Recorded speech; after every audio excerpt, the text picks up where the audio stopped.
Hey friends, my name's Aaron Ciotti. Everybody calls me Ciotti. Welcome to Sunday Q&A. That was the Whoop House at Tiny Whoop Open. I was having a hard time flying that place. It was kind of like, it was just like a big rectangle, and there were people everywhere, and like I was trying to fly smooth, and I was not flying great. It's all right though. I had a good time. That was actually that was also before. I realized that my throttle expo midpoint was off because of the thinner air.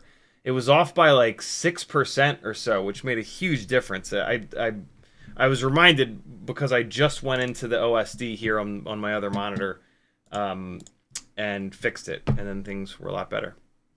Cole Powers, Bad, Uriel, Chris Mel, Andrew Taylor, FizzPV, Frank Nicholas, Brad Anderson. What's up, friends?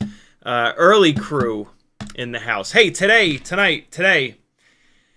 I built another 1.4 inch setup. This is the one that I built previously off the Air 65. I threw another one together the other night out of curiosity. This is a newbie drone Hummingbird version 3.1 race. The super lightweight one with the direct soldered motors using the Nabble winding material. I thought it would be hysterical to transplant this into the bigger Meteor 65 Pro frame. And I was curious about two things. Of course, how's it going to fly, but also like what would the all-up weight be? And it's not as light as the Air 65, which is completely insane, but I kind of get it. We're going to dive more into that in a second. Let me go into Betaflight, though, and motor limit this thing, because it's got too much power. The Hummingbird Race 3.1 has 30,000 kV newbie drone motors. They're quite a bit hotter than that. In the similar way that all motors other than Happymodel motors,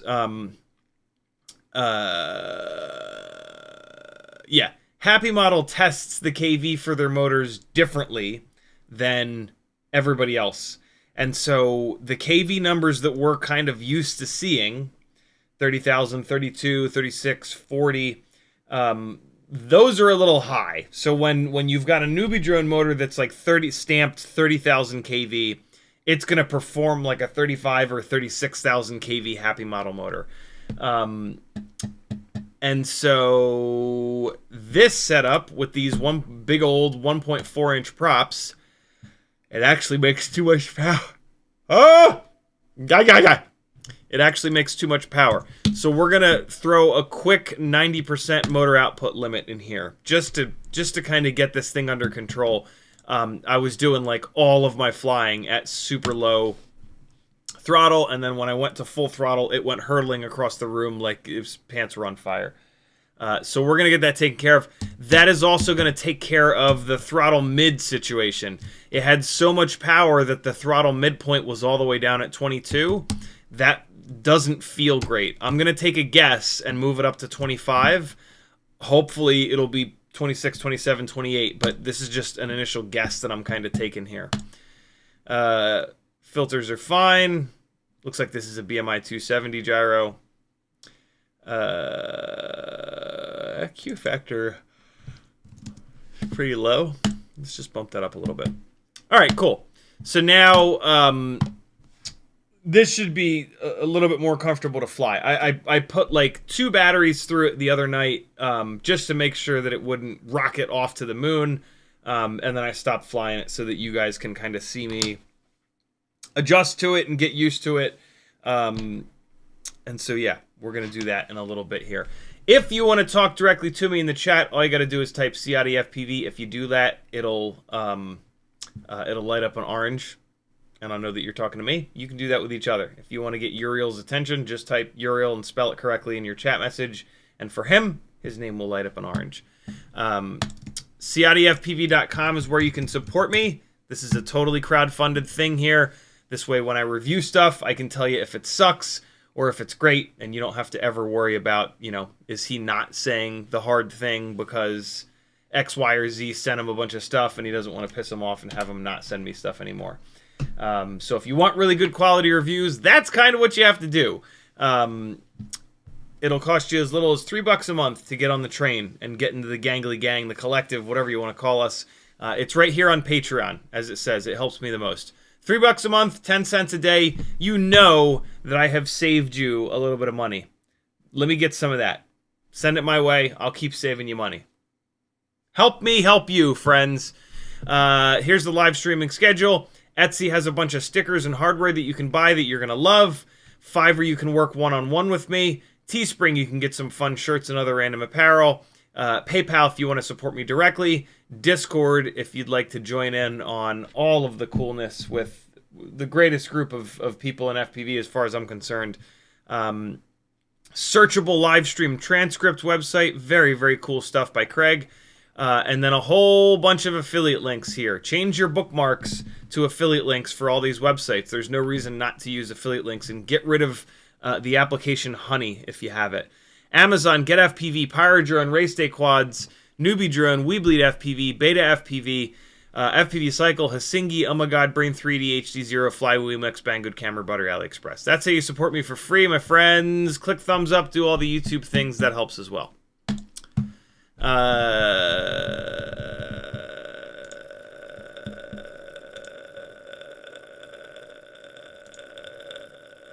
gotta get my butt over to Grayson Hobby. They have Meteor 65 Pro frames. I need 1 or 2 extra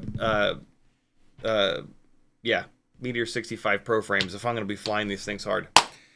Speaking of weights, let's get a couple of weights on these two 1.4 inch builds. That's what these are. These are 1.4 inch props that go onto the Meteor 65 Pro.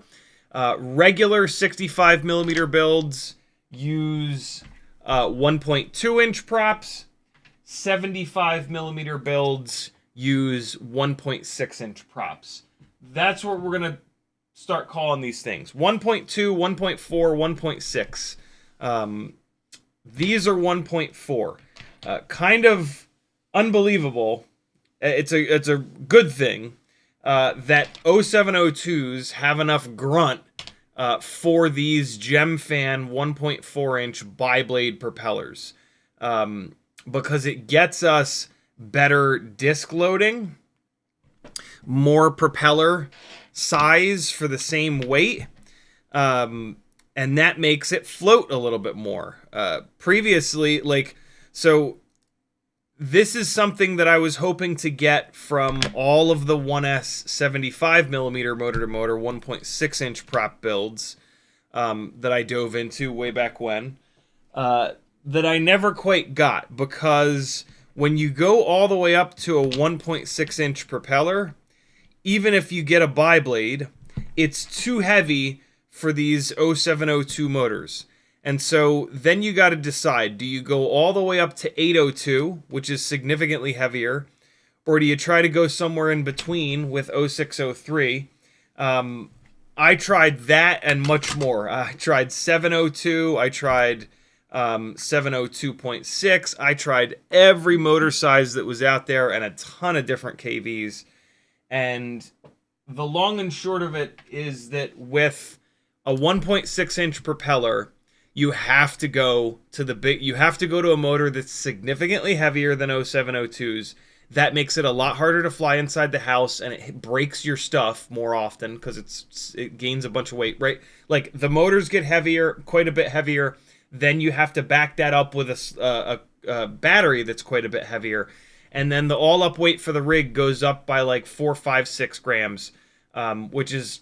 it's too much. It's just kind of too much for super aggressive flying inside the house. If you're a really, really, really, really, really good pilot, like top 50 pilots in the world, sure, you can pull it off, and you can pull off some good stuff. Most people aren't, myself included. And so, you know, the whole like get good scrub thing I use as a joke. A lot of people don't. A lot of people will, make these suggestions and say like, oh no, this is great. You're going to love flying this. And for most people, it's not. It's just that person is so good that they can make it work. I've spent a lot of time and effort on the other side of that, trying to make the gear flatter the pilot. And for like flying really accurately and really safely and having a lot of fun inside the house, those are too heavy. Those 1.6-inch rigs are just too heavy. But these 1.4s are insane. You get it's halfway in between of the increase in prop size, right? 1.2 to 1.4 to 1.6. But they're still nice and lightweight. Speaking of the weights, let's throw them on the scale. In fairness, both of these builds are unbelievably lightweight. Like, this is the Air 65. This is the Air 65, which is outrageously lightweight. This is the Newbie Drone Hummingbird Race, again, outrageously lightweight. So, like, I'm doing this propeller size all of the favors that I possibly can. But here's the thing. These Meteor 65 Pro frames, they increased the size of the ducts, but they didn't move them out. So there's less room for the AIO. And so with these 65 Pro frames, the only AIOs that you can run are the AIOs that are cut down smaller. You can't run a 2G4 in this setup. The AIOs that are cut down smaller are lighter weight. So, like, if you're going to do one of these 65 Pro builds, you're going to have to use, I mean, you're not going to have to, but you're probably going to use an AIO that is really lightweight. So, yeah, it's kind of fine. That's a weird thing to say. It's kind of fine, the man says. This is the one that we've been previously flying, which is based on an Air 65. It is 17.5 grams. This one that I just built the other night is 17.8. So, unbelievably, the Newbie Drone Race with the enamel wire motor wires is a little bit heavier, 0.3 of a gram heavier. But these are both stupidly lightweight, considering that they're in a heavier frame than most of the regular 65 millimeter frames, and on a slightly bigger, heavier propeller. I could make this a little bit lighter weight by going to a more flimsy canopy on here, but I really like this Bri-Brain canopy. It's got a good amount of up tilt. It keeps the camera from slamming into the AIO and breaking it. It holds the camera nice and level. I'm sticking with this canopy. You know, there are certain things that you can kind of skimp on to save a little bit of weight, and there are certain things that you shouldn't skimp on to save a little bit of weight. And for like hardcore freestyle crashing, you got to have a good canopy. And so, yeah, this thing is going to stay 0.3 of a gram heavier than the Air 65 that we've been doing. So this is the one that we've been previously flying is a Beta FPV Air 65 5-in-1 with the version 2 0702 27,000 kV motors. This one that I just built the other night is on Newbie Drone's 0702 30,000 kV motor. Those of you that are patrons have access to a bunch of the Google Docs spreadsheets that we've built during these live streams. One of which is called... nope, that ain't it. One of which is called... Where the hell is it? I know I have a tab open for it. There it is. CiottiFPV Tiny Whoop data. That's one of the posts in Patreon with links to a huge Google Docs spreadsheet with RPMs and weights and all kinds of good stuff. And so... Newbie Drone 0702 29,000 kV I have in here. Is that what these motors are? I thought these were 30. Hold on, let me look. Yeah, these are 30. Did I not test these? Happymodel VCI. Beta FPV. I might not have tested these. Newbie Drone. Hold on. There's another date of testing that we did. Newbie Drone 0702 29,000. I'll be damned. Did I make a note of what voltage I tested these at? Because it was probably 4 volts. Because, yeah, I can do a quick test of these. Well, here's what I'll do. I'll test something else that is like a known quantity, and then we'll switch over. And we'll test this guy. So this will be totally fine. Yeah, I don't know what the actual KV is on these motors, but we're going to find out. So, hold on. Let me turn this power supply off and on. And it's acting weird. Come on, power supply. Be cool. Be cool. There it is. Okay, so I'm going to put this to 4 volts. That's usually what I tested these at. And I'm going to... Alright, so there's 4 volts. So I'm going to take another build that's on a set of motors that I have in this chart, and I'm going to make sure that it turns roughly the same RPM here. And this will also give you a little bit of a window into the way that I've tested this stuff. Motor heights, motor weights. Okay, yeah. Let me grab a one of these other builds. So what's this guy on? Perfect.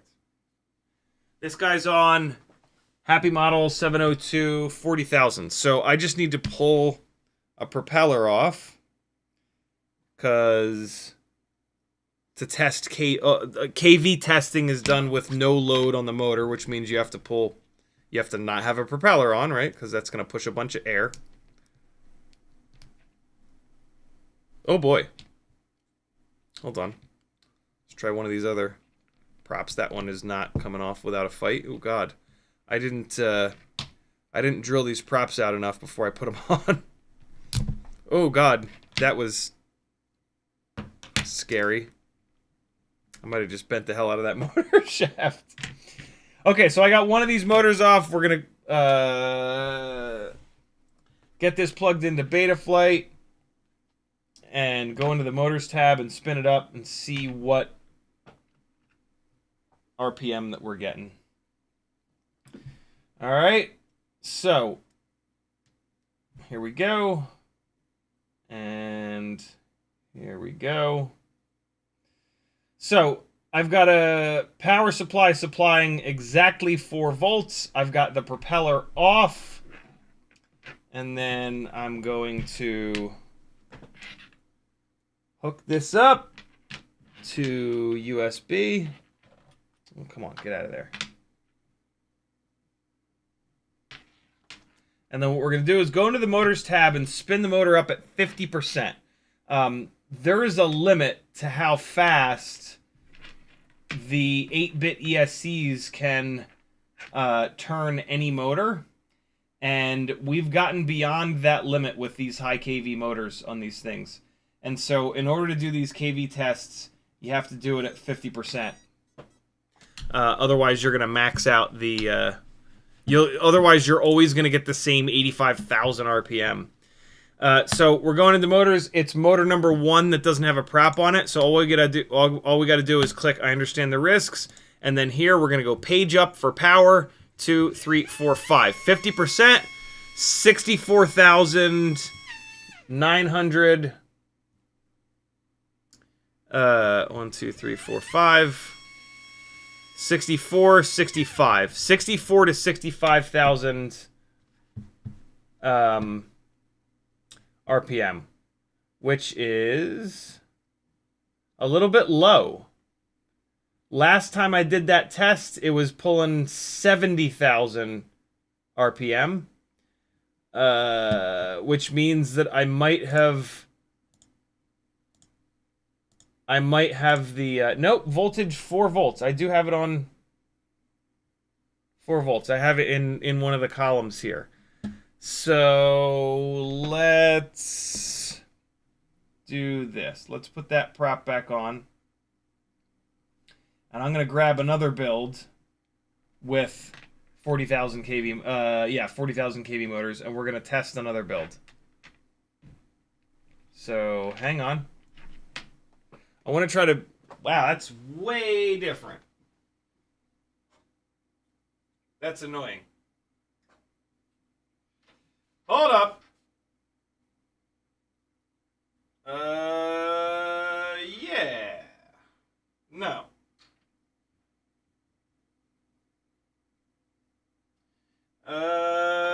Here we go. Here we go. Let's pull one out of here. Yeah. Okay. Here's another one with 40s. Yeah, this guy has 40s. Let's give this a shot. We're going to pull motor 4 off. This is the Mobula 6 2024. That propeller came off way easier. Okay, let's try this guy. Okay.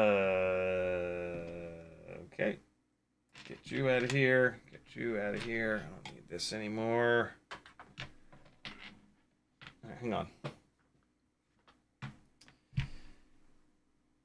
Okay. Motor number 4 has the propeller removed.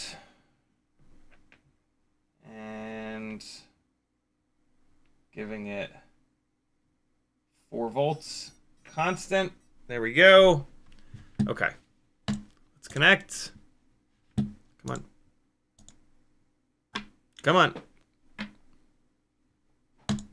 God damn it, Betaflight.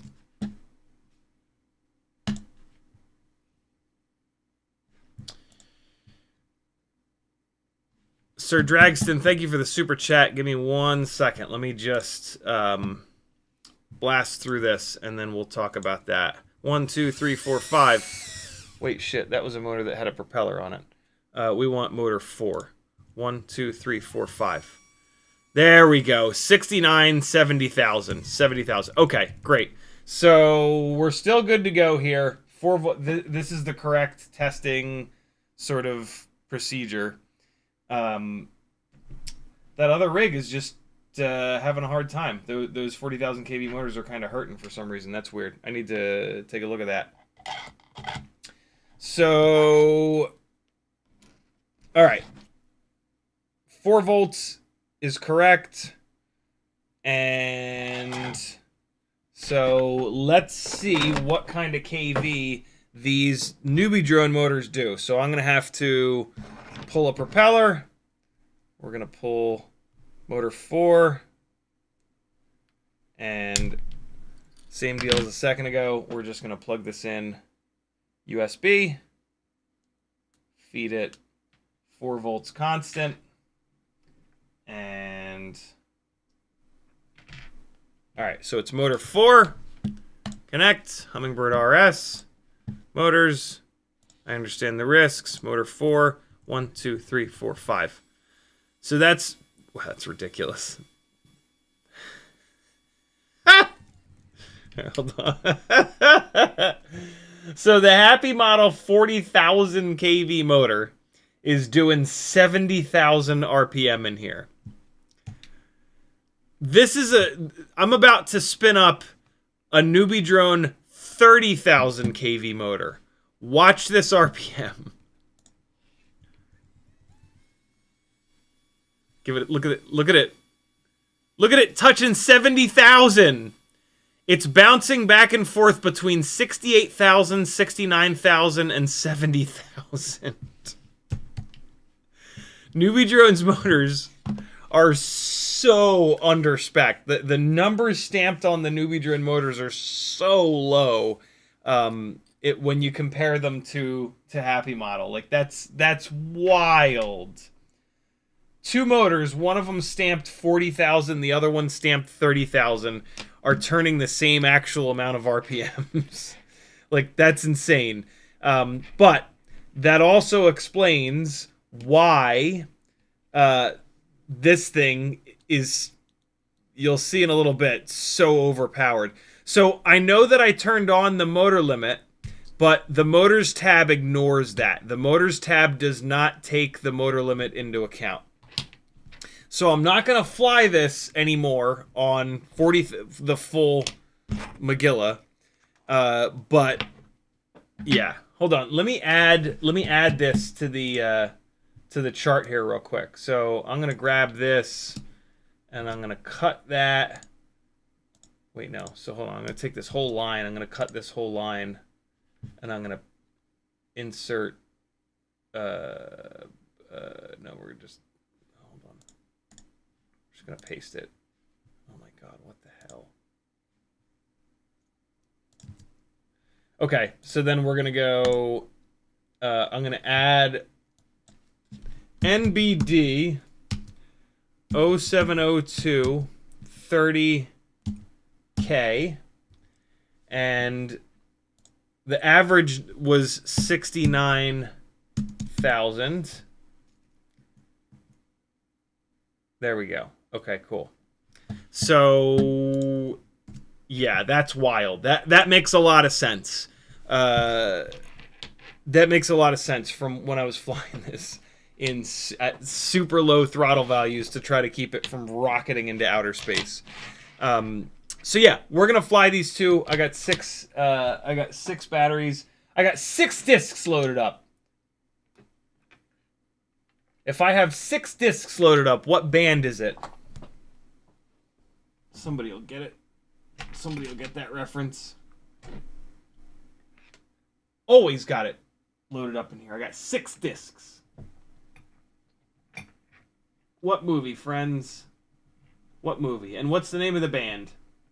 What band do I have 6 discs loaded up of? From, with, of, with, of.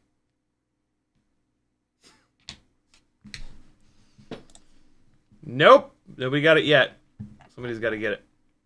Cole Powers tagged me and said, hard to fly smooth in tight places. Story of my life, my friend. Cole also says air thickness / thinness is another reason not to use throttle expo. I mean, if you understand throttle expo, it's super easy. You know, you just go and and adjust it, and then you can have all the benefits of throttle expo with none of the downsides. And quite honestly, like, if you're gonna use throttle expo, you need to understand that. And so like, if you're gonna use throttle expo, it's no big deal to just do the stick movement, go into the thing, change the number, done. It's, you know, 6 seconds of work. So I think that's kind of grasping at straws as that being a reason to not use throttle expo. The reasons, the realistic reasons to not use throttle expo are that you're not willing to understand how it works and how to adjust it, and you want your flight footage to look worse. That's it. It benefits everyone to at least use a little bit of it. PUC says, do you think a Happymodel Module 6 HDZero would benefit? Would benefit from what? We already have a Happymodel Module 6 HDZero. And for HDZero folks love it. Racing folks love it. It doesn't make much sense for freestyle in my opinion. But yeah. Mike K says, check Discord. That's my hotel room in Florida right now. Think I brought enough stuff. Jesus. That's too much stuff, brother. Too much stuff. Cole Power says, is there a reason to use anything other than Eggplant Roach V3? I like the rear pegs, flip around for Batwing. Yeah, these. But that's about it. The Cockroach V3 is outrageously good. So lightweight, so durable. It's got the hooks. Yeah, I can't, other than you want to do the bigger prop thing for a little bit more float. No, I can't think of a reason to not use the Eggplant Roach V3. Brand Anderson says, on a T-Motor F4 flight controller, I dropped the PID loop frequency to the lowest. Don't do that. And have noticed 1 minute additional flight time on my running stack of batteries. That's interesting. I'll bet there's another problem somewhere that changing that PID loop frequency is helping with. But that's wild. An extra minute is a lot. Cole Power says, I use Get Good Scrub as a joke too, but there's a grain of truth through it. Takes thousands of hours, but eventually you just feel the float. Very true. Sir Dragston with a £5 super chat. Thank you so much for the support, my friend. He says, what do you think of the Hachidorii V2 frame? So it's better than the... it's certainly better than the fractal stuff, but it still suffers from a bunch of the problems that the fractal stuff suffers from. Namely... that a carbon fiber frame is kind of always going to be less aerodynamic than a plastic frame, because with the carbon fiber, you're going to have the airflow going over a flat, skinny piece like this, right? And that's bad for airflow. Versus the plastic frames, they've oriented the plastic struts like this, and so the airflow whizzes right by them. So that's really the main problem with any carbon fiber tiny whoop. The Hachidorii does a much better job minimizing that than the fractal stuff, because as you can see, they're using a frame setup that doesn't also have the duct supports, right? The reason why the fractal frames are so... The reason why you lose so much thrust and efficiency is that you have all of the obstructions of a regular plastic frame, as well as the carbon fiber frame on top of that. The Hachidorii gets around that by doing either a 3D printed set of prop guards or I believe you can cut all of the supports up, and then basically it mounts the prop guards internally here. It mounts the prop guard setup using these little pieces here rather than the motor, rather than the screws for the motor base. It also allows you to run shorter motor base screws, so even less weight. So like, if you're gonna do a carbon fiber frame on a tiny whoop, the Hachidorii is certainly the way to go. I still don't think that you should. Having the motors mounted to carbon is a durability problem. Because you've mounted the motors so solidly, they can't give during crashes. So when you hit something, the energy goes through the guard, and the guard is going to resist a little bit, so that's good. But then it's going to go straight into the propeller, and the propeller is going to dump all of that crash energy into the motor shaft, right? The bottom of the motor is solidly mounted to carbon fiber, so it can't give. So every single time you hit something, without that give, the motor shaft has to take all of that energy. And what ends up happening if you fly hard and if you crash hard is that you bend loads of motor shafts. If you're able to go up to a motor with a 1.5 millimeter motor shaft, you're going to be fine. But that's kind of hard to do. There aren't many lightweight motors. If you do like a Hachidorii as a 75 millimeter, it's a lot easier. There are a lot more of those bigger motors that have the 1.5 mil shafts. But on something lightweight for flying inside the house, it doesn't really make a whole lot of sense. You know, and then you've got all like the issues with it being like a custom build, right? It's not going to be as easy to kind of throw together and work on as something that's in like a standard plastic frame. But it's really cool. The Hachidorii is super cool, and if you're dying to have something different, this is a much better option than the fractal stuff. But I still think that with tiny whoops, the regular plastic frames are the way to go. But yeah, like I said, if you're desperate, and look, the carbon fiber frame thing, the reason why everybody thinks that it's a good idea is that A, all of the rest of the stuff that we fly is in carbon fiber frames, but B, everybody thinks that it's going to make it easier for them to tune. There's this misconception that plastic tiny whoop frames being wobbly like this, right? Just inherently it being plastic, is going to make it harder to tune. And it's just not true. The frequency that these plastic frames vibrate and that tiny whoops vibrate at are sky high, right? Mega RPM. And that makes these things really easy to tune, to be honest. Like, typically, if you've got a tiny whoop that's not flying right, it has nothing to do with the tune or the filters unless you've like totally fucked them up. It's a mechanical issue. The motors are out of balance right out of the package. That's something that we run into a lot. The props are trash, or they're beat up, or they're out of balance right out of the package, right? If you build a tiny whoop with a frame that we know is good, you crank all your screws down, motors that we know are somewhat well balanced, propellers that we know are somewhat well balanced, tuning is a joke. It's super easy. And you get like pretty much no prop wash and no real motor heat. And so like these carbon fiber frame tiny whoops, like, sure, you'll be able to push the filtering a little bit farther. You'll be able to push the tune a little bit farther, but you'll be pushing the tune from not having any prop wash to not having any prop wash. What's the point? Like, is it that important that you tell your friends, look how high I pushed my sliders? I don't care about that at all. If you do, I mean, I guess that's okay, but like, you know, it doesn't matter. I hate to break it to you, but it doesn't matter. How far you've pushed your sliders does not matter. The flight performance is what matters. And with a plastic frame, you can get the flight performance into a place where it's perfect, really.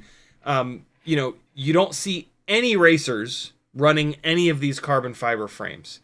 Probably mainly because of durability, but also because there's no benefit, right? If there was a benefit, the racers would absolutely do it, like tomorrow. And so, you know, there's a lot of reasons, some obvious, some not obvious. that the carbon fiber frame thing is, it doesn't have any benefits. It's super cool and it's super fun, and if you want to do something different, very cool. But there's no actual real world benefits to it that are going to make a difference in like your flying or the way your flight footage looks like or anything like that. So yeah, that's my take on all of the carbon fiber frames. If you're going to do one though, definitely do the Hachidorii. It's available here on CNC Drones. I'm actually going to drop a link into the chat for it. There you guys go. Good question, sir. And thank you for the support, my friend. FizzPV says, are those the same motors that are in the Hummingbird V4? Maybe? I think so. They look the same. They're black, they're 0702, they're 30,000 kV. So they should be. Let me just make... This is the Hummingbird V4. Let me make sure that these are actually 30,000s. Yep. Yeah, so they should be the same motors that are on the Hummingbird V4. But a lot lighter. A lot lighter. The Hummingbird Race is hysterically lightweight. Calvin Knudsen says, I flew my newbie drone Hummingbird V4 yesterday. I forget how fast that is. Short battery life, but a blast outside in the yard. Yep, that's why. Because they're 40,000 kV motors. Lots of power, but not the best battery life. PUC says, HDZero Lux camera went blurry. Any ideas? The lens has probably rotated out of focus. So either you were messing around with it and you accidentally cranked the lens free, or the vibrations of the rig have knocked the lens free, and so you need to probably twist that lens in or out to refocus it. Cole Power says, I've found that twisting the prop as you install or remove it helps tremendously in preventing you from pressing too hard. Also makes them easier to remove. Hold motor bell, twist prop. So I actually really suggest not doing that. I could totally be wrong, but my thought process is this. The motor shaft and the motor bell are laser welded together. Some Happymodel motors have a splined shaft. When they say knurled shaft, what they actually mean is splined shaft. Knurled is typically a crosshatch. You dig into an object with this crosshatch all the way around, and it forms those like diamonds that you're used to seeing on all of our standoffs, right? On our 5-inch and 3-inch rigs and shit. These little 1mm motor shafts are too small for them to do a proper knurling. So what they do is they spline them. And so they dig into the motor shaft like this all the way around, right? So they're splines, like on an axle on a car. Those splines should prevent the motor shaft and the motor bell from twisting. In my experience, like period, it should never be able to twist. The problem, I believe, is that they're not properly splining the bell. I think the hole in the bell is still round. But basically, I've had these splined motor shafts still twist free. And so, two things going on. When you got the motor shaft and you've got the motor bell. When you push really hard on the propeller, the propeller is interacting with the motor shaft.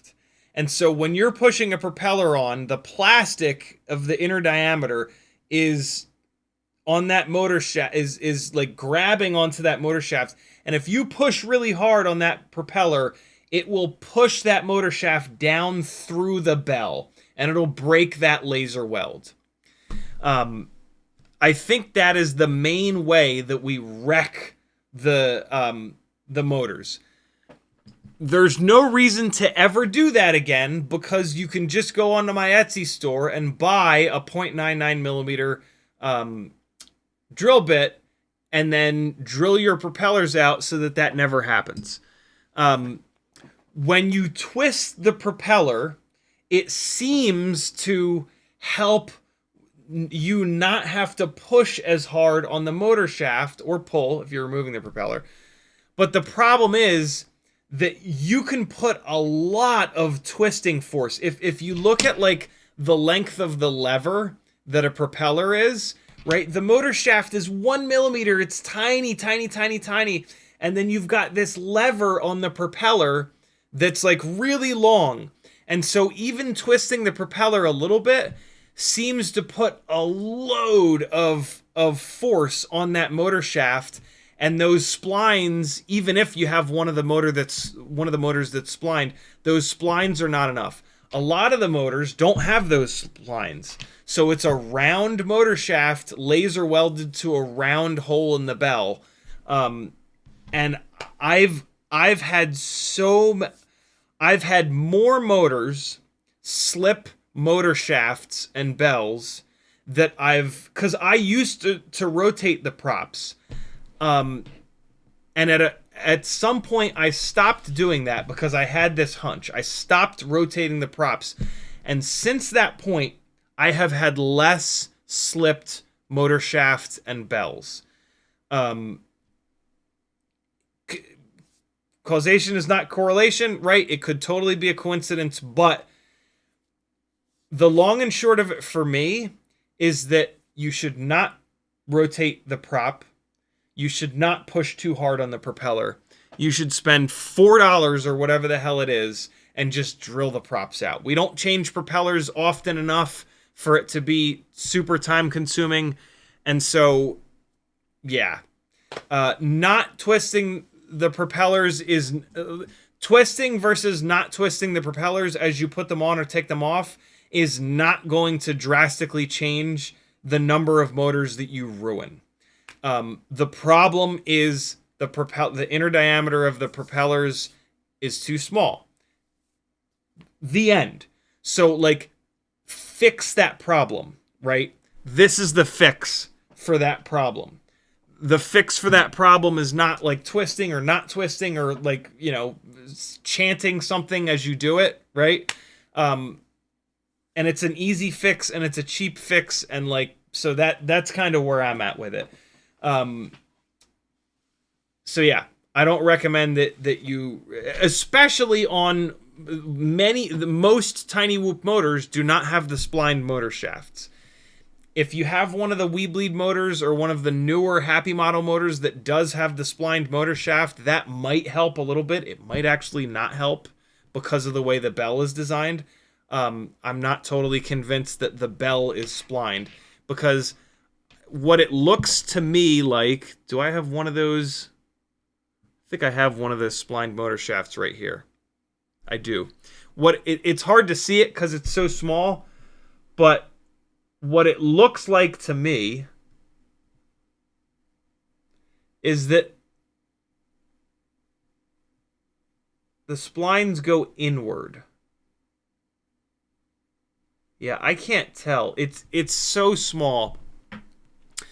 On a car axle, the way that splines are supposed to work is that you've got your round axle, and then the splines go out. That it's extra metal. Actually, they machine it down.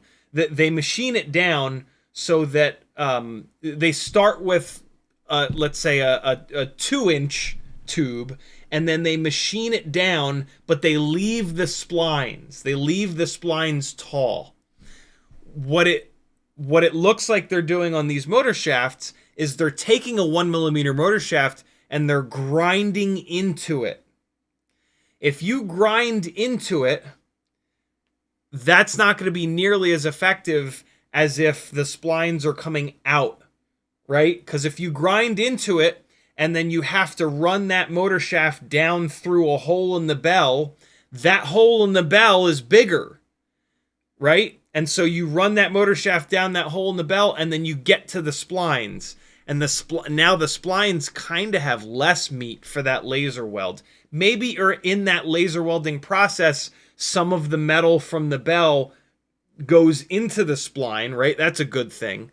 But it's not the way that it should be. The way that it should be is that the motor shaft starts at 1.2 millimeters in diameter, and then they mill it down, and they mill the material out so that here's the round part, and then the splines are sticking out from it.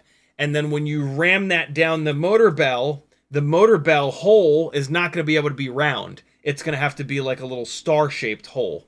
And then so you ram that motor shaft in there, and it takes up those spots. Hopefully this all makes sense. Those of you that are not familiar with splined car axles might be having a hard time understanding this. I'm trying my best to explain it. But yeah, I don't think that any of these motor shaft bell connections are strong enough for twisting props to not just as easily wreck slip the motor shaft. So, but that's just me. But like I said, I've ruined a lot of these motors, and for a long time, I was twisting the props, and I swear I've seen less motor shaft slip from not twisting the props. We went down the rabbit hole on that one, eh? Bad says, why are my power loops 100% smoother and on point when I'm flying line of sight versus goggles? That's weird. You haven't done enough of them in the goggles, maybe? Well, here's another thing, too. A line of sight power loop, you can do it, like, perfectly round. In the goggles, there's no reason to do a power loop that's perfectly round, and in my opinion, it looks worse because it's the whole world just scrolls down the screen. A better looking power loop to me is you come in low, you start pitching up, you blast the throttle here, and then you look back and you sail with this cool inverted looking where you're going thing. And so that might have something to do with it there too. Crom says you prefer whoops because of the walk of shame on open props. What about my new X8 micro where you can't even land?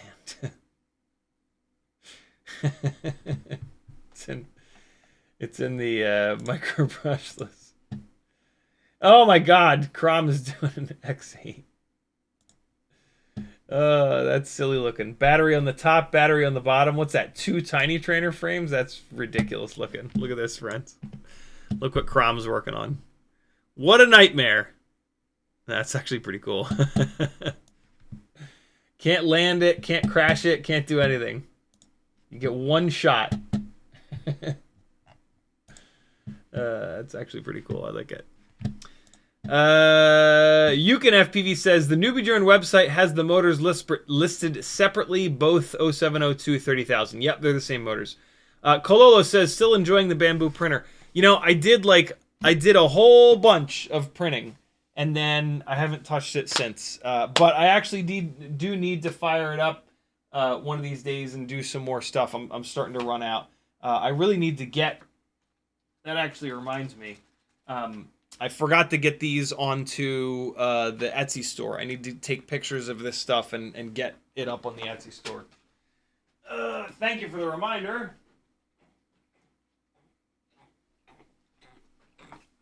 Things have been madness lately, but they are luckily slowing down a little bit, which is nice. Getting back to normal. Levster says, nice to see you on a beautiful Sunday. You as well, my friend. Riot9 says, for the love of science, what movie was 6 discs from? Chat guess this is Spinal Tap or The Other Guys. It was The Other Guys. I missed it. Yeah, it's The Other Guys. Somebody probably just looked it up. It's Little River Band. Little River Band, 6 discs. There it is. Here you guys go. There it is, friends. I haven't seen that movie in a long time. It's really good. It's not really good. It's good enough. It's good for a He whacks him in the face with the wooden trainer gun. Forgot about that.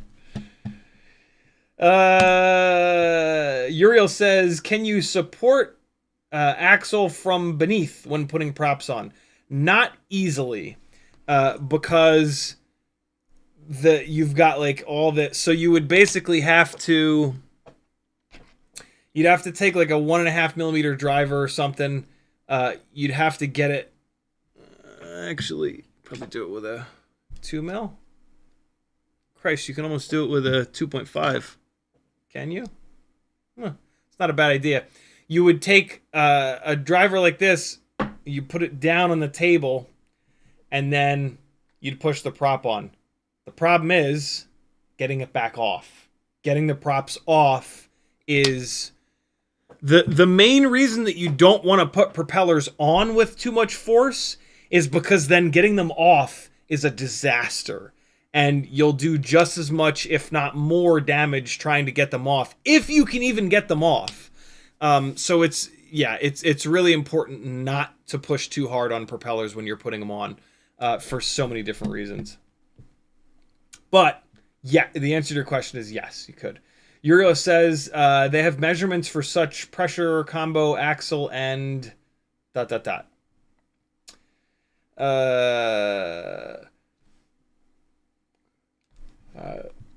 Yes. The Hex key motors from TinyWhoop, the top spins, are a really cool solution to a lot of these problems. These, you can certainly twist the propellers off and on as hard as you want. You'll never break the weld between this motor shaft and this bell in the twisting orientation. But what I don't know is if you can still slip this motor shaft by pushing or pulling too hard on it. Maybe not, because there's a lot more contact area. There's a lot more surface area with these top spins. My main frustration with the top spins is how short the motor is. Your propeller is going to ride too low in the ducts. And so realistically with the top spin motors, you have to run longer motor screws and motor spacers to get the motor to sit up higher. At some point, maybe we'll get a frame that's low enough where they're perfect. But for right now, it's a little bit annoying to have to run longer, heavier screws with motor spacers. Luckily, the top spin motors are a little bit lighter, so it kind of offsets that. But it's just kind of one of those things. What I will say is that with the top spin motors on a newbie drone, cockroach, or light AF frame with the thinner motor mount base, you can run regular old motor screws, the longer normal TinyWhoop motor screws, and then a 1 millimeter spacer. You don't have to use the ultra short newbie drone screws. But, you know, it's just more stuff. More things to have to worry about and figure out. So, there's that. Batteries are charged. Let's dive into Air 65. If you want to build the lightest weight 1.4 inch prop, I'm not going to say super floaty, but more floaty than 1.2 inch prop, 65 millimeter motor to motor TinyWhoop, should you do it on a Hummingbird newbie drone race? Or should you do it on an Air 65? I don't even know if you can still get this. At some point, I'm sure you'll be able to. So I think this is still a good test. But yeah, let's take a quick look. I've got 6 300 mAh 1S BT 2.0 batteries charged. Oh my God! Happy Mother's Day, friends. I don't know if there's any mothers watching. There's probably not. But here's your reminder. Don't forget, today is Mother's Day, yo. Happy Mother's Day to all the mothers and all the smothers out there. Thank you for smothersing us. Thank you for keeping us big, dumb men alive. Many of us would be dead if it weren't for you. Your common sense. Can I get an amen, friends? Boy, we be doing some dumb shit sometimes. All right, here we go. We're going to dive straight into the newbie drone build and fly a couple on this because I want to show you the absolute outrageous amount of power that this thing has. It's just silly. Here we go. All right. And so, yeah, this has the wacky CAC firmware. This does not have quite as good video quality as the V4, as the Hummingbird V4, and so you're gonna get a little bit of a muddy image with this guy, but it's not that bad. Let's go upstairs where we can really. Oh boy. Okay, so it's different with the motor limit. Without the motor limit, it's absolutely... It would have jumped the staircase with that amount of power. With that amount of throttle. But, yo, look at the power. Ready? Oh, God! That was a tiny little throttle blip, and it still hit the ceiling. Let's try it again. Look at that catch, man. Hold on, let me dial in the throttle expo real quick. 28, 26, 25. Hold on, just get it into a cruise. 25, 26, 27. So let's say 26. I got it close. We're going to go into... Since it's the CAC firmware, we got to go into main first. And then it's just down here in rate. Just go down, throttle mid, 25, 26, 20. Let's go to 28. And there we go. Motor limit 90%.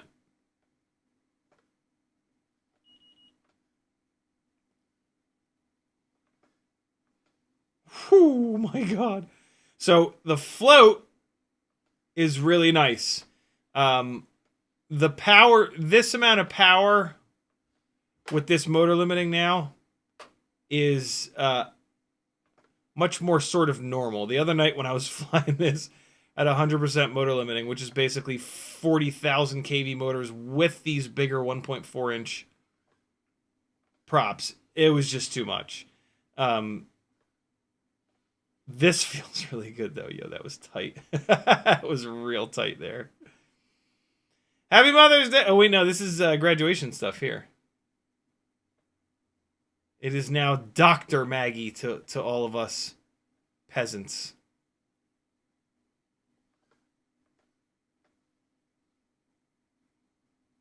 Ah, I tried to cut that really close. Didn't quite get it done. Oh no.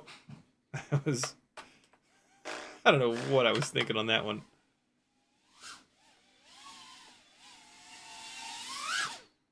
I missed it completely. I missed the gates in their entirety.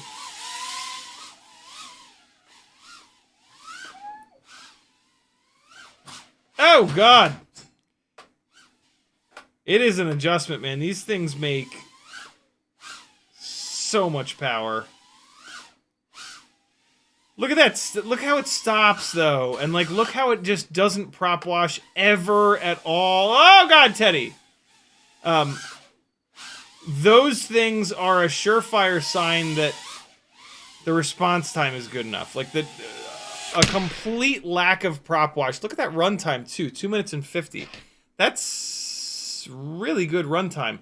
I think this thing gets better runtime than the Beta FPV build. We're gonna fly some more here, but yeah, the runtime on this thing is really, really good. Yukon FPV says, are the tri-blade 35mm props that come with the 65 Pro frame too heavy for the newbie drone? Yes, very much so.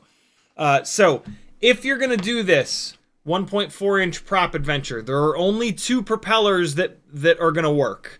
The Gem Fan, I think they call them 35mm S, the new bi-blades, and or the HQ 1.4 by 1.1 by 3s. These are the only two propellers that are light enough, and really it's the Gem Fans. The Gem Fan bi-blades are the way to go. These HQs are okay, but they're heavier and they're tri-blades, so they're more draggy, and you can feel it in the response time. It's just not quite there.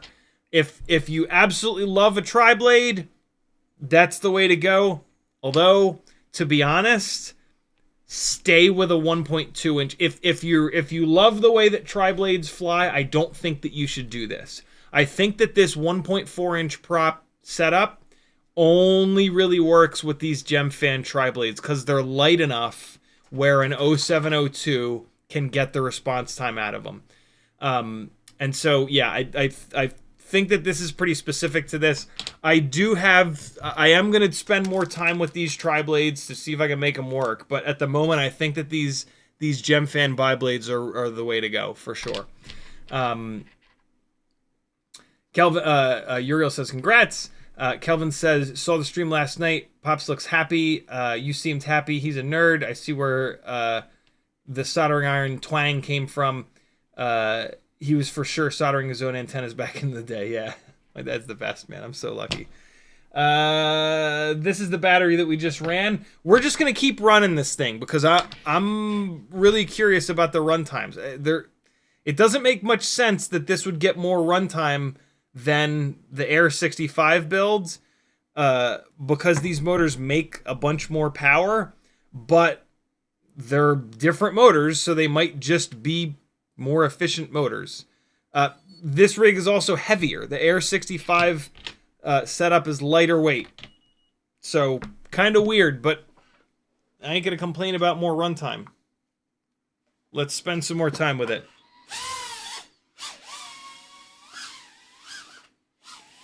The big thing that I notice, and the reason why I'm so... Oh, God. The reason why I'm so into these builds right now is that I've still got the response time that I want, but now I've got more float.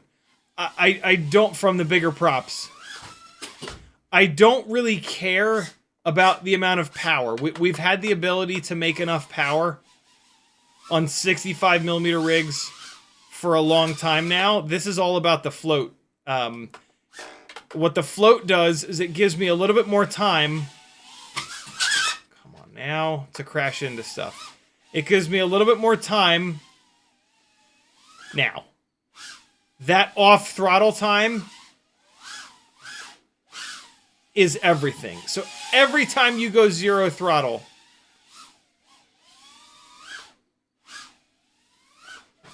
a bigger propeller at the same all-up weight is going to float more. And that's one of the biggest things that we struggle with inside the house when trying to do, like, shit like this, right? Like the fully, like, three-dimensional, as I call it, flight style is based around that off-throttle throw. Teddy, can you nudge it or something, brother?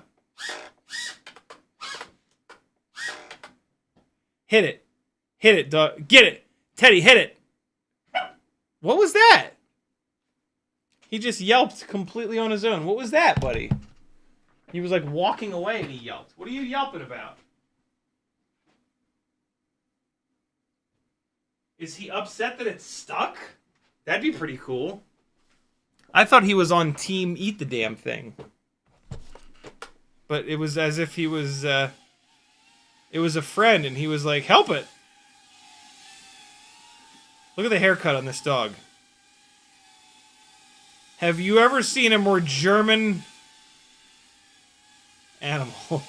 Look at those eyebrows. Look at that beard. Whoa, he's getting it. Hey. Oh my god, no! That's gonna be unrecoverable, isn't it? Yep. Nope. Wait, maybe not.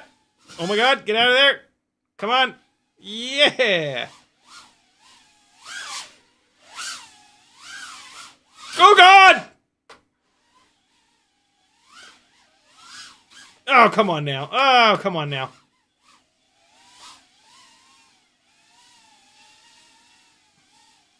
One of the things I do notice is There is a difference in response time. These bigger propellers are not as lightweight as smaller propellers. And so, like, doing this really tight technical stuff in here is just a little bit harder because of the heavier prop. But as you can see, still totally doable. There is enough response time where, like, I'm not struggling to do that super technical kind of flying. What the hell? Oh.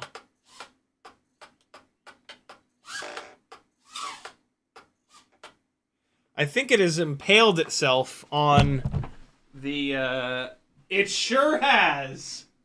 That's insane. It impaled itself on this. This was like that in the duct. That's the first time that's ever happened. That's pretty cool. I'll be damned. Spaghetti man, spaghetti man. He's my little spaghetti man. Oh god, this battery's done. I ran it down a little too far. Look at that runtime though, 3 minutes 8 seconds. I mean, I was doing really slow flying for a bunch of that, but still, that's pretty nuts. Gold Power says, any idea when that Aikon 1S AIO is coming out? Do you think conformal coding would make it more dog-proof? I didn't know that Aikon was coming out with a 1S AIO. That's new to me. What's that about? That's awesome. If that's true, I'd love that. Another battery. I'm gonna fly this one hard, and then we're gonna switch to the Air 65 build, and we're gonna take a look at the differences in runtime. So we had one. That first battery was like 2 minutes and 30 seconds, I want to say. This battery was over 3 minutes. Let's fly this one hard.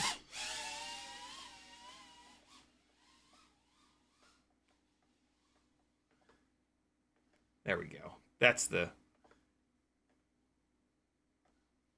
blast over the stairs that I expect. Oh, God!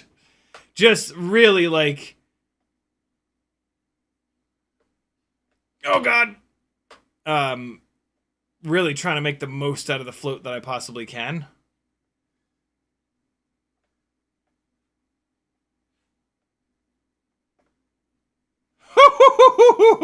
That's a cool throw right there. Oh, that was a little ugly. Here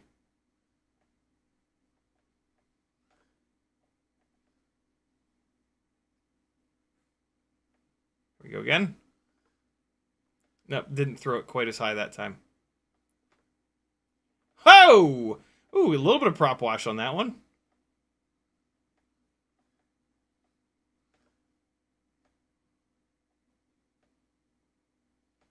Ooh, that was kind of weird. Oh, yeah, we're getting it to prop wash. I'll be damned. Okay. Oh, you know what? I could probably move the tune up a little bit. I moved that motor limiting down.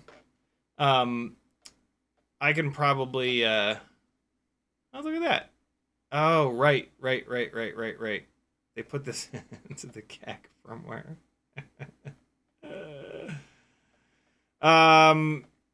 Okay, so we go to main, and then profile, simplified tuning. Let's see how much I can move this up before it starts freaking out. Seems all right.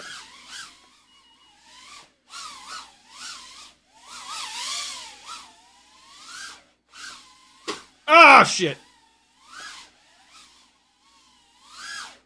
Oh my god, that throw across the fucking room was insane. Yeah, that float. What can I say? I'm a floataholic, and so we just had a big hit of prop wash there, so it's not all gone. Let's keep going. Let's keep pushing. The tune is really backed off, but I mean the motors are horrendously powerful. let's go all the way up there. See what that does. See how that is.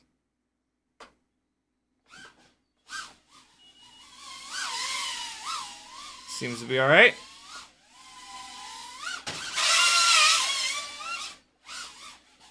Flipped the switch, turned off air mode, got it unstuck.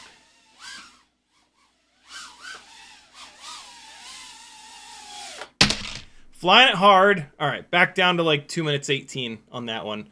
But look at the battery bouncing back up. 3.73, 3.74 maybe. Yep, battery's coming back up. So I could have probably run this battery down a little bit more, actually. But there's a wide range. 375. Yeah, once this battery is unplugged, it'll bounce all the way up to 3.8, which is what I really like. Cool. So that's the Hummingbird Race version 3.1. Oh, that video antenna got smacked sideways. Now we're gonna go to the Air 65. I haven't actually done this. I haven't flown these back to back. I'm interested to see if there's yeah, I'm interested to see what the difference is. So now we're saving. We're going down 0.3 or 0.4 of a gram, but we're also going down in power. This is gonna make a little bit less power. Let's see. Yeah. So the hover point is lower. Noticeably lower. See how I'm flying really low to the ground? That's because the hover point is lower. Still good power. Right? Like, still really good power. But noticeably less power. Admittedly... Yeah, look how low I'm flying. Admittedly, the Hummingbird Race, too much power. Fun, but so much power that you're sacrificing... Oh my god, I can't believe I missed that. Oh, that hit hard. You're sacrificing throttle resolution. Oh god, that's a weird place to crash. Oh, shit! I hope I didn't pop that balloon. Looks okay.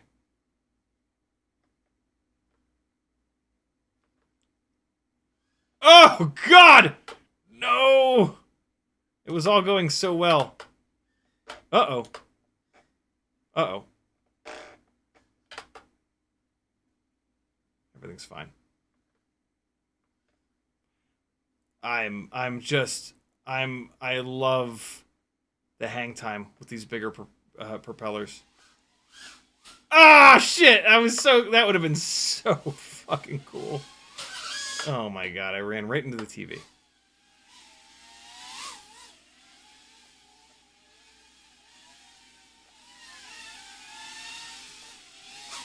A small dog.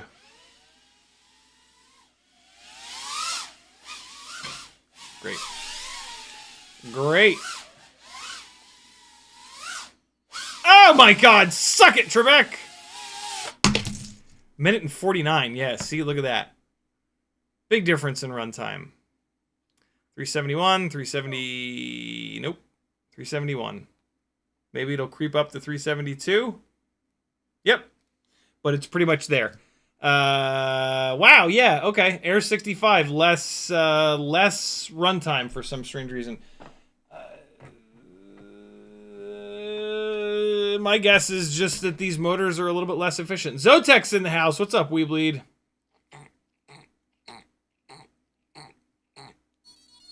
Here we go. Another one. Back to back. I'll keep this one in the basement. In theory, that'll get us a little bit more runtime. Jesus, hell.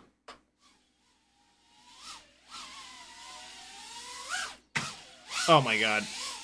Oh my god. Oh boy. Oh no, no, no, no, no, no. The hell did it get under there?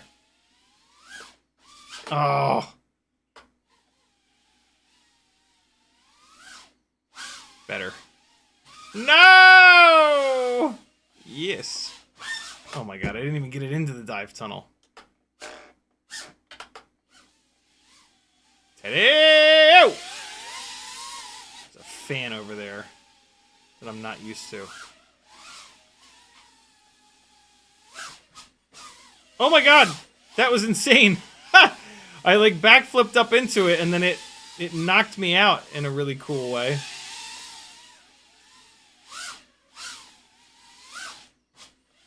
Yo.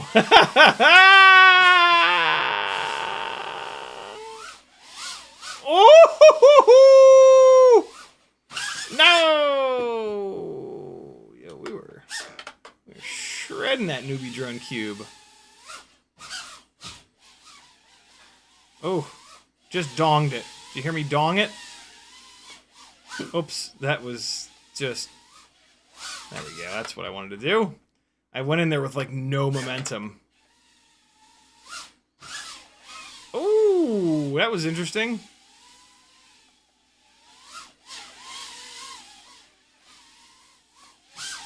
Oh my god! Hard. It's not even moving a little bit. Where is it? Oh. It's stuck in a crack! This thing still flies great, even though it's looking like it's a little down on runtime. It still flies awesome. Okay. Teddy. Jesus. Have you no decency? Look at that beard. Oh! Oh!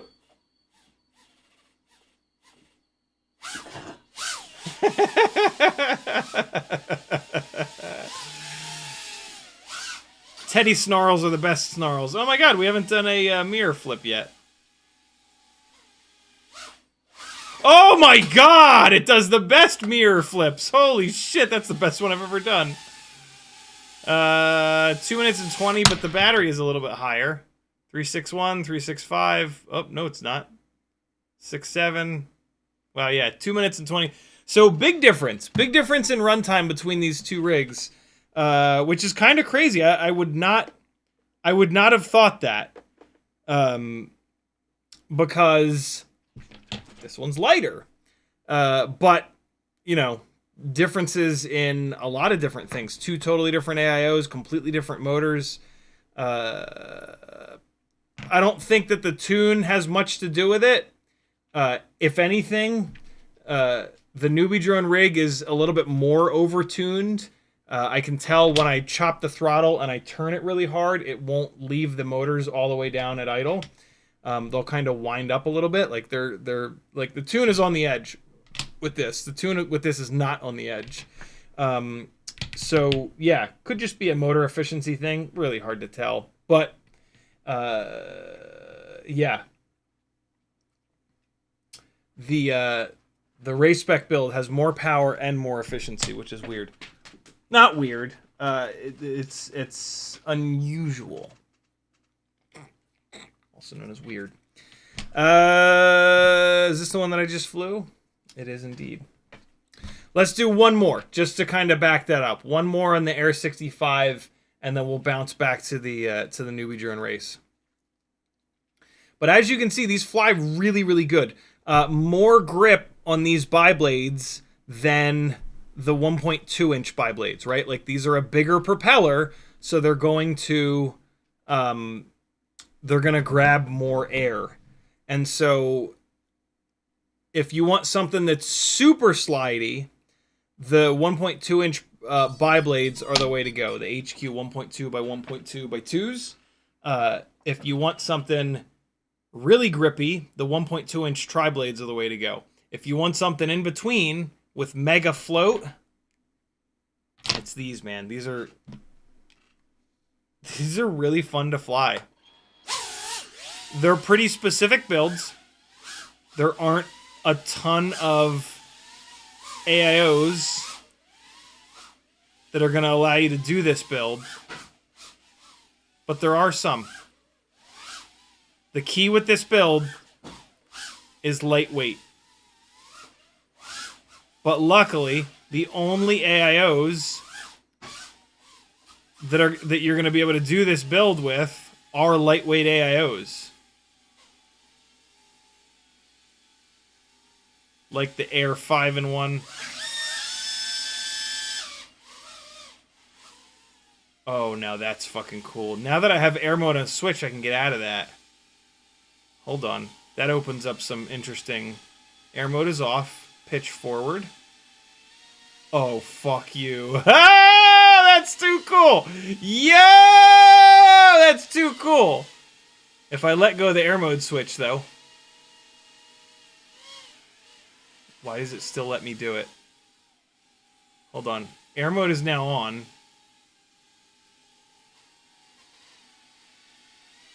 Why does it still let me do that? Have I been able to do this all along and I've just never tried it? Oh, nope, there it is. There's air mode freaking out. And there's me flipping the switch. I can't believe I've been able to do that all along. And I haven't. If I do it sideways, what's that look like? Hold on.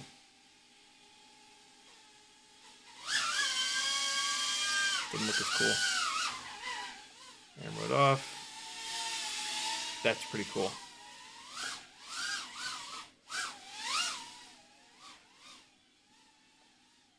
Let's try some of the precision shit with this. At the end of this battery, this will give this battery a little bit more runtime.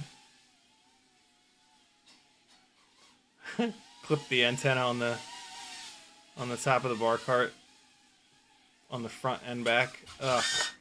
Yeah, so I don't think we're going to get as much precision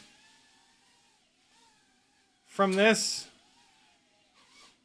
I mean, I can get it. It just feels a lot less in control. I mean, that could be just from me not having flown thousands of batteries on this propeller size. There's a little bit of a longer runtime, 2 minutes and 40, but we spent like half that battery farting around. Let me go back to the newbie drone build, and I'll do the same thing. I'll spend like the majority of the battery just kind of floating around. Well, no, we did that one and on one of the batteries, and it got over 4 minutes. That's right. Let's go to a 260 mAh. Nope, let's not. Let's stick with these. Well, shit. Nope. Yep. We're going to go to a 260 because the other 300s are not done charging yet. We're going to do this same Air 65 build with a 260, and then we're going to bounce back over to the newbie drone setup and fly the rest of the stream on that. Cool? Matthew W. says, Betaflight 4.6 lets you set throttle hover in addition to mid-expo. Yeah, man, I'm really excited about 4.6 stable. So if the hover point is very low, you can shift it upwards to map more physical stick travel. Yep, it's really, really nice. Joshua was talking about it a few weeks ago. I'm excited. But I don't do the early releases on stuff anymore. I just wait for it to come out all the way.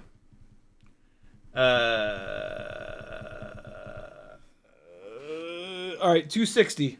This is going to be even lighter, but it won't have as much power. So I can tell the difference already in the hover point. Since it's lighter, there's a lower hover point. Let's go upstairs and really let it float.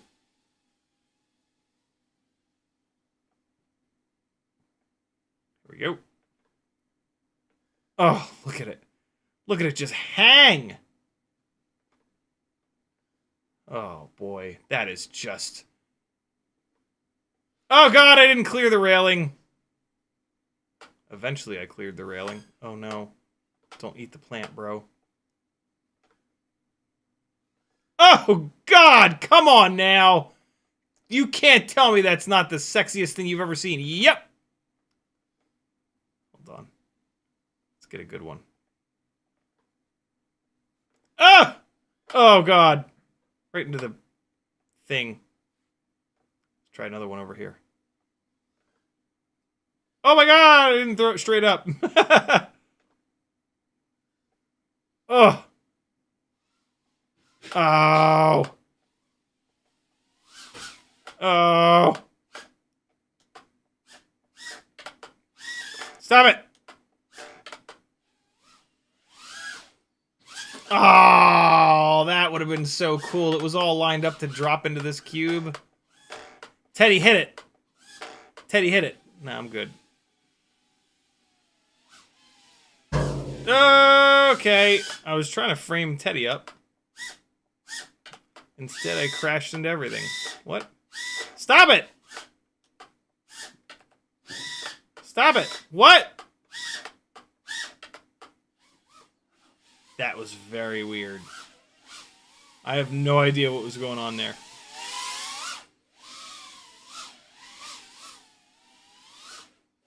Ah!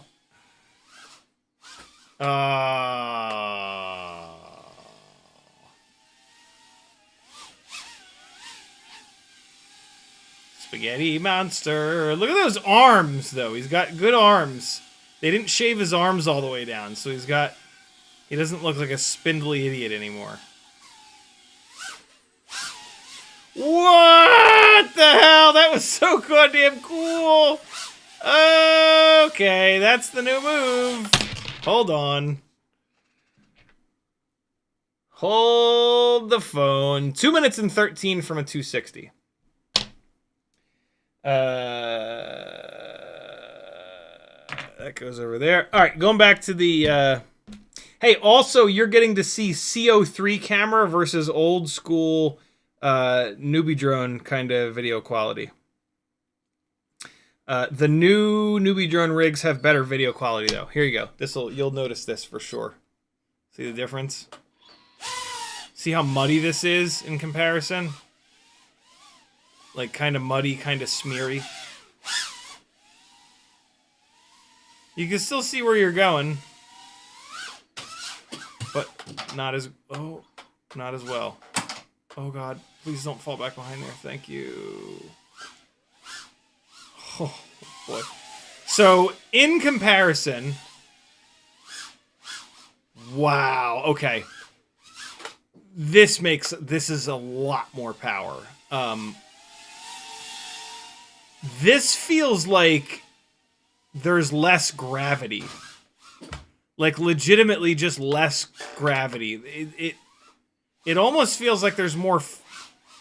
You know what's interesting? Because it makes more power, even though it's heavier, it actually feels like there's more float. Because half the float is from the initial hit of power. Half the throw is from that. Oh my God. And the weight difference between these two is not that big. This feels ridiculous. Even though I just keep crashing, I'm trying to adapt here. Oh, fuck off. Oh, fuck you forever! Ah!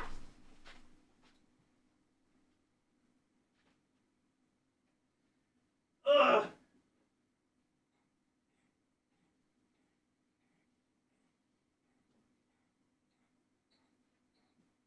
Can't believe how quick I got it.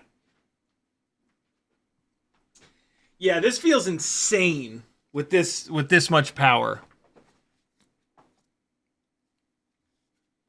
This feels insane. It might benefit from being motor limited down a little bit more.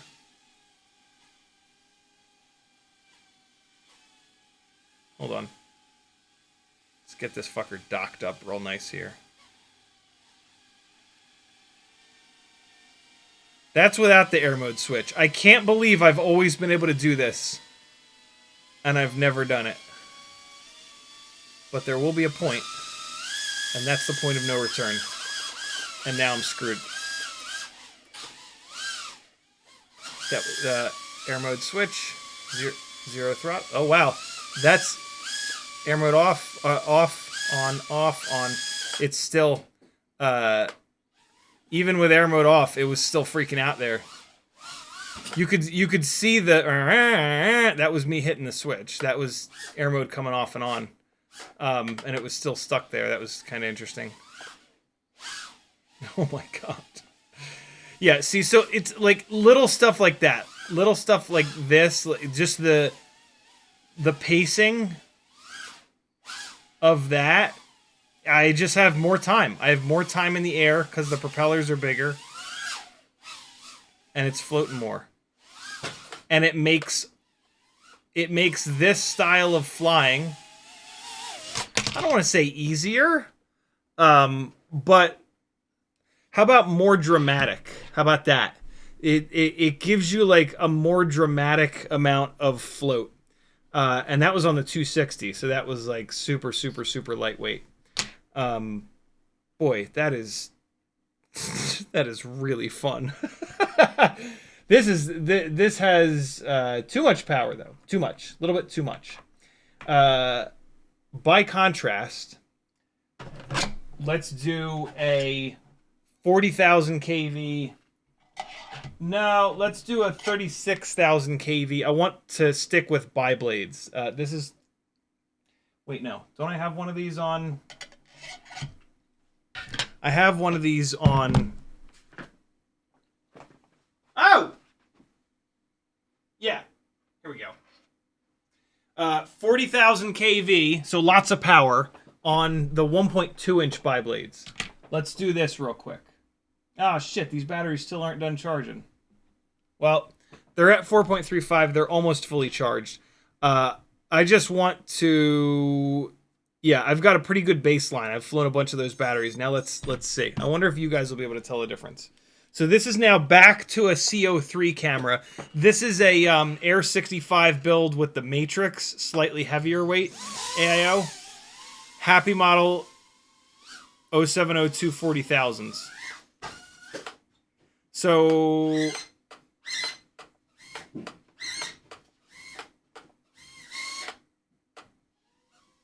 Look out, Teddy. Wow. This feels... It's more crisp. That's from the response time. These props are smaller and lighter and less draggy. And so the response time is better. Oh, yeah. Yeah, so that's... The response time on the 1.4-inch props is good enough. But this feels like a scalpel. But I'm having to make more corrections because it's a smaller prop. It slides around more. All right, let's check this real quick.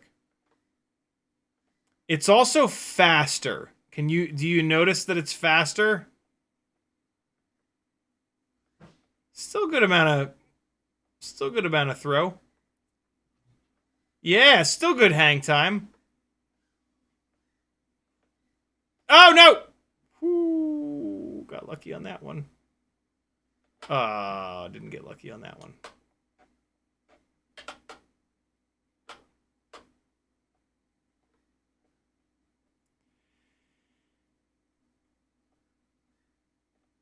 Oh. Oh, no. Uh-oh. We're good. I'm surprised at how similar these are. I can absolutely feel a difference. But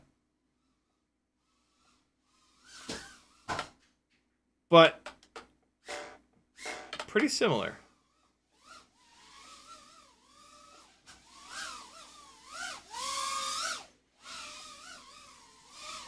Yeah, this is definitely faster. Definitely faster. That's for sure. Wow, okay. That's this still flies really good. I was... Hold on. Let me bounce to the other air. Well, you know what? There were too many different... That was on Happymodel motors, so like I'm more used to those in a weird way. Interesting. Let's go back to the newbie drone rig.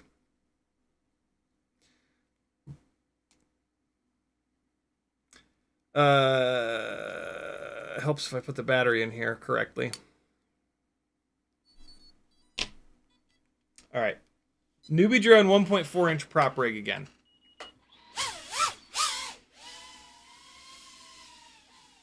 Yeah. you can see the difference in speed for sure.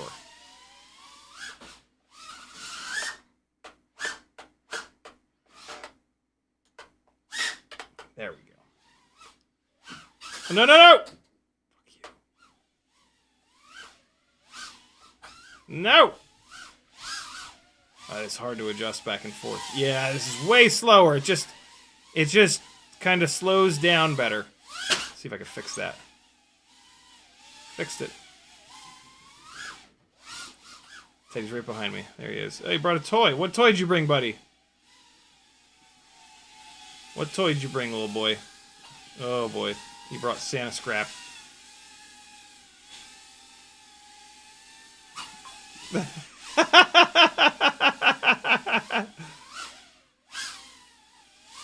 See, you could really see it through there.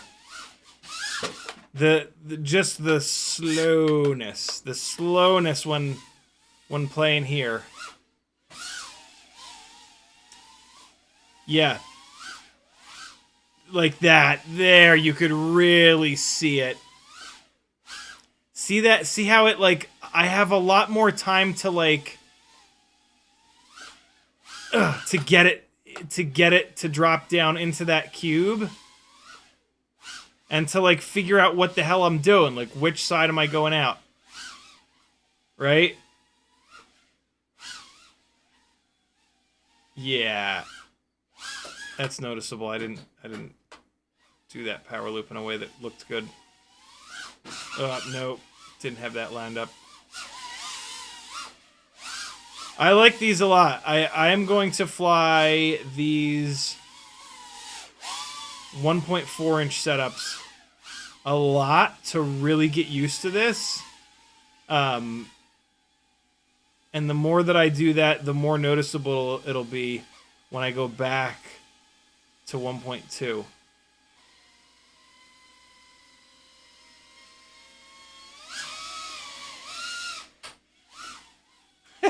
It's funny, there's a little lip on the bottom of this, so actually all I need to do, even without the air mode switch, all I need to do is get it docked, and then just chop the throttle. Oh no, it's not coming down. Yeah, I had to turn air mode off. Even at 0 throttle, with air mode on, it wasn't dropping down the bottom of the mirror.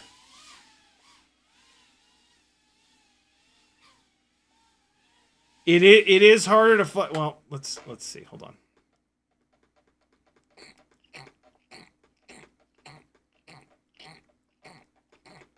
Let me add a little bit more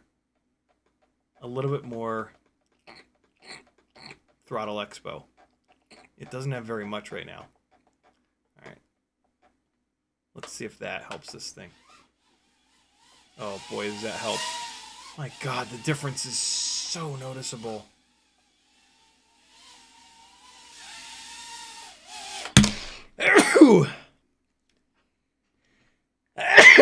Holy hell. Boy, this feels nice with that extra throttle expo added in there. Last battery, friends. You should have flown your 6 today. FPV says, you just sold me on the air mode switch. That was cool. Yeah, man. I'm pissed that I waited so long to do it, but I'm really happy that whoever it was that pushed me into doing it during the live stream pushed me into doing it. We all need that little push sometimes. All right, last battery on the newbie drone Hummingbird Race version 3.1 in an Air 65 Pro frame with Gemfan 35mm biblades, 35S or something biblades, folded cell 300s.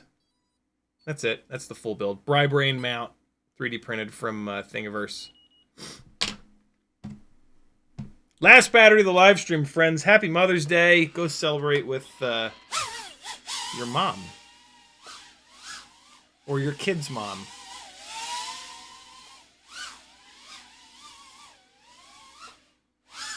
Woo!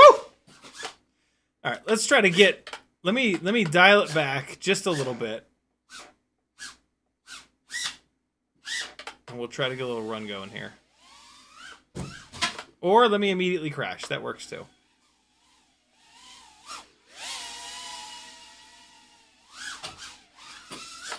Let me dial it back a little bit. Immediately try something like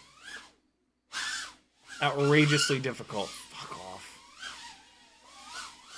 Oh, right into the side of the couch.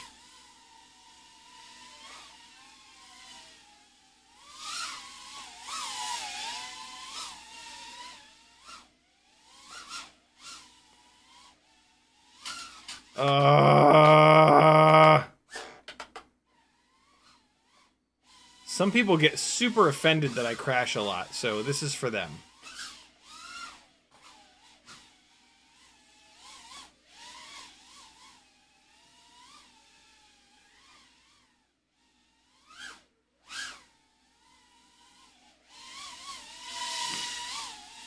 I gotta really concentrate. Air mode off. Oh, yeah! Air mode off into a fucking crash.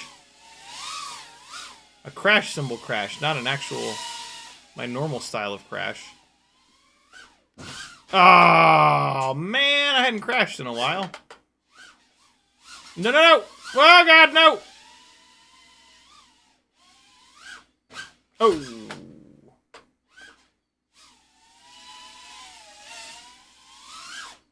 Ah, didn't clear the LED light panels. Jesus Christ! On a cracker. Yeah, there it is!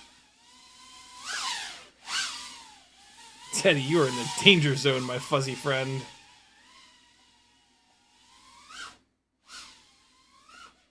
Oh! Air mode off. Oh my god, it still won't come off. Zero throttle. There we go.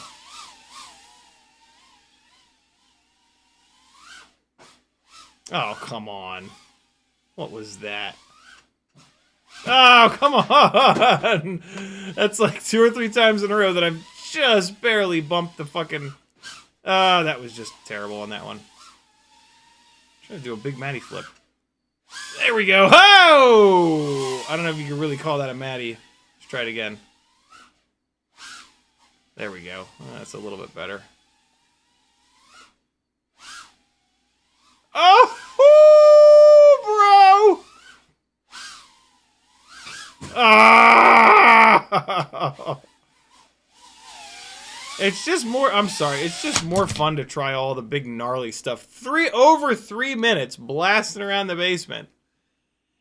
Yeah, yo, this is really good. This Hummingbird Race 3, if you've got a Hummingbird Race and you're not racing with it, this is pretty good. This is really good, actually.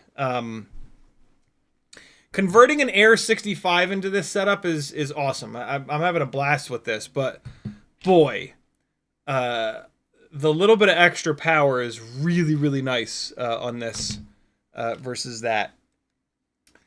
This versus that. Damn, yo. But I will say, at 100%, too much power. Motor limit this down to 90%. If you're going to do this swap, motor limit this thing down to 90%. And the swap is a frame and a set of props. That's it. You ain't doing anything other than that. Super cheap, super easy. Yeah, very fun. I hope some of you guys do this. I hope some of you guys go down this path with me, and let me know if you can tell the difference in floatiness. Because it's there. It's there. You're going to love it. You're going to love my nuts. Hi, Teddy Spaghetti. What are you doing? You got long chicken? I got to beat him for a second. Hold on. Oh, I forgot to do the inverted flip over his head things. Let's get caught up with chat here. We got that. Matthew W says, I really wish Betaflight had an option to show output throttle % in OSD. It always shows stick input position in 4.62. Closest thing to that is individual RPM monitoring. You can do that, but it's kind of ugly. It's four numbers that are kind of huge. WeBleed says, I just sent you some X 1.3 now in new shipment heading your way. Thank you, dude. I got a cool little WeBleed package coming. You're going to have to wait until mailbag to see what's in there, though. Smoking Dog Cujo says, we had to push you to the 35mm props. Well, I mean, every time that a new 30mm prop has come out, I've tried it. And they've always kind of sucked. These props did come out a little bit ago, but I think I'd said that these props are good, but I was just putting them with the wrong motor, and that was sort of the main problem there. But I've tried 35mm at least 3 times initially with the old Gemfan props, and then with the HQ props.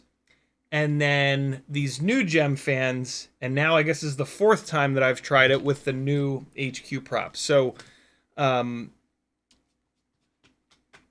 all of those other propellers are too heavy for 0702s, which is kind of why I didn't even try it. I missed the boat on these new Gemfan props when they came out a few months ago. I didn't realize that these bi-blades here were light enough for 0702s. I'm really glad that these HQ 1.4 by 1.1s came out for me to then revisit that, and that's kind of where this all came from. So yeah, it's been quite the, and I still, admittedly, I still don't love that you have only one single frame option.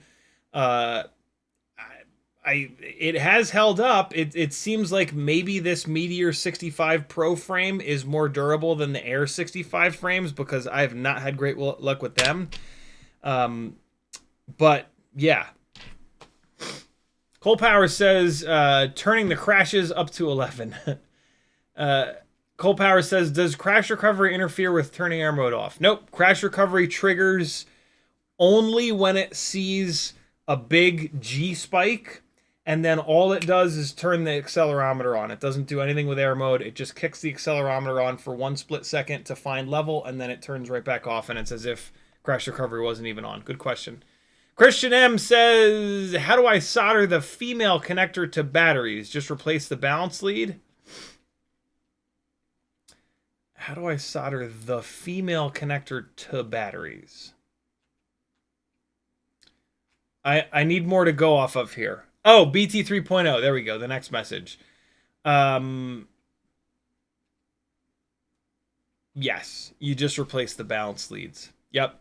And it should be easy. Like, the balance lead is going to be like this, and then you're just going to, so the balance lead is going to be like this, and then you're going to go like that. The center pin on the BT 3.0 is that middle pin on the balance lead, right? So the balance lead's like this, and then you're going to do that into the BT 3.0. That'll make sense to Christian. It might not make sense to anyone else. Spooky Dog Cujo says, that's why you Ruth E Micro King LOL. Ruth E? I think that's why you are the, maybe, is the spell check.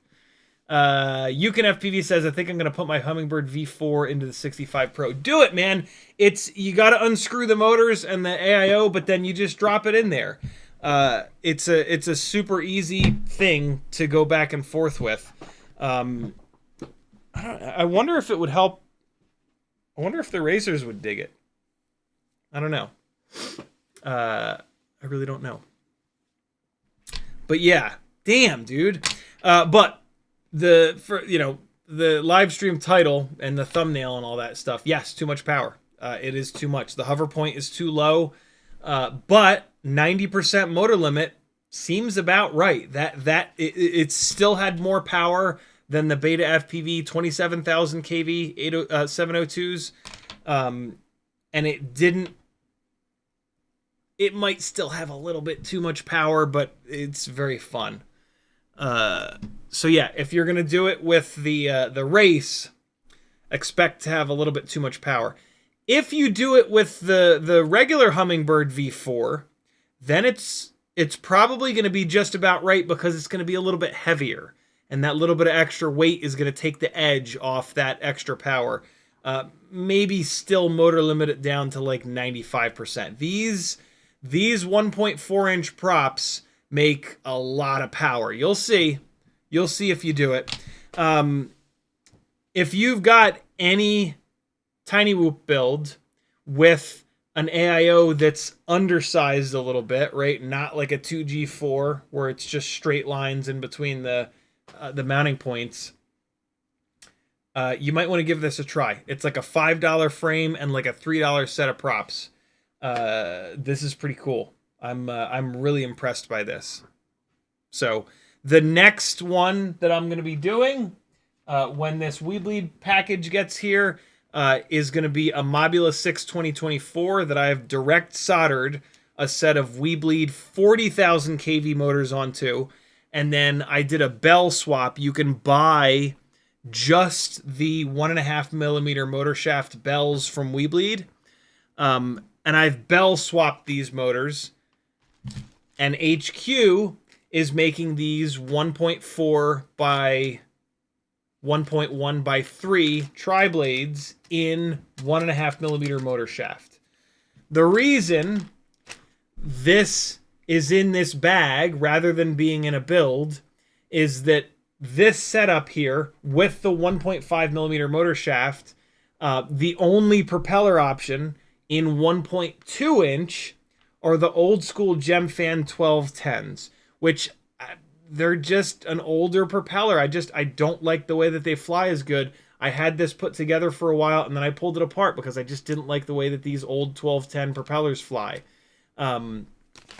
We've now got another option in propeller that's on a 1.4 that's on a 1.5 millimeter motor shaft, and it's these 1.4 inch props.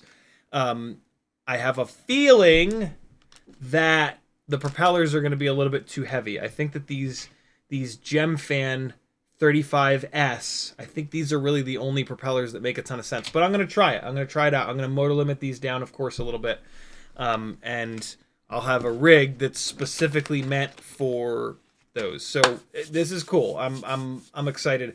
If you were gonna do this build, would be better suited on the WeBleed 0702 32,500 kV motors, which you can buy with the 1.5 millimeter motor shaft from WeBleed. I'm going to motor limit these 40,000s down so that they're roughly the same as those 32,500s, because that would be a cool build. Mobula 6 2024 with the motor plugs, and then you get a set of the WeBleed 0702 32,500s with the 1.5 millimeter motor shafts.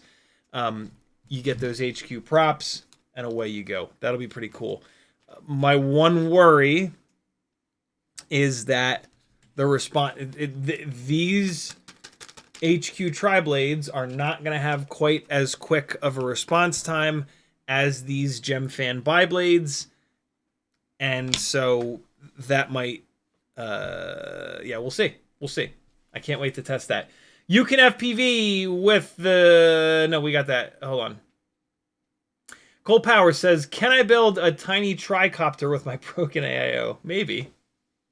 Islander FPV says, do those wacky WeBleed 465 mAh 1S batteries fit 65 Pro frame? Yeah, they're the same. They're the same diameter. They're the same. They're just longer, and there's nothing like to prevent a battery from going in here. So yeah, you could run these crazy batteries in anything and go jousting. Just don't crash, because it's gonna rip your battery lead off if you crash with these big giant batteries. But yeah, they fit in everything that that the regular 300s fit in.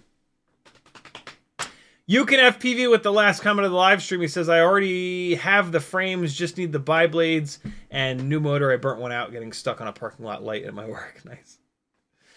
Let me know what you think. Any of you that do this 65 Pro thing, let me know what you think. Let me know if you can feel the extra float. Let me know if you like it. If you don't like it, all the good things. Cole Powers, actually, with the last comment of the live stream, he says, the long 465s look like a tiny whoop walking around after taking Viagra. Happy Mother's Day, friends. Go spend the rest of it with the females in your life. And I'll see you guys again tomorrow night at 10 o'clock Eastern Time. CiottiFPV.com is where you support me.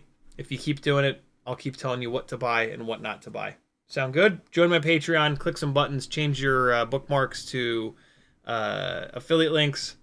Lots of different ways that you can support the people that make the stuff that you can watch for free on YouTube. Thanks for hanging, friends. Here's a little bit more flying from Tiny Whoop Opened.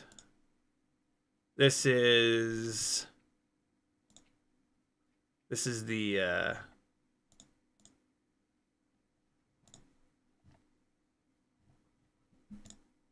there we go.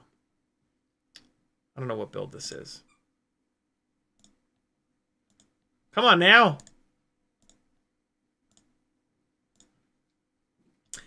This is a mess. Here's the 04 build. Oh, there's the rest of the... I was going to say, where the hell did all the flight footage go?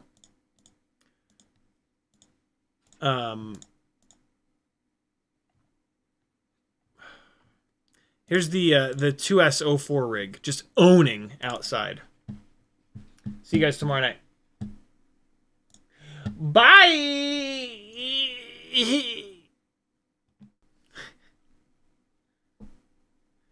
Oh, come on, OBS. God damn it, work.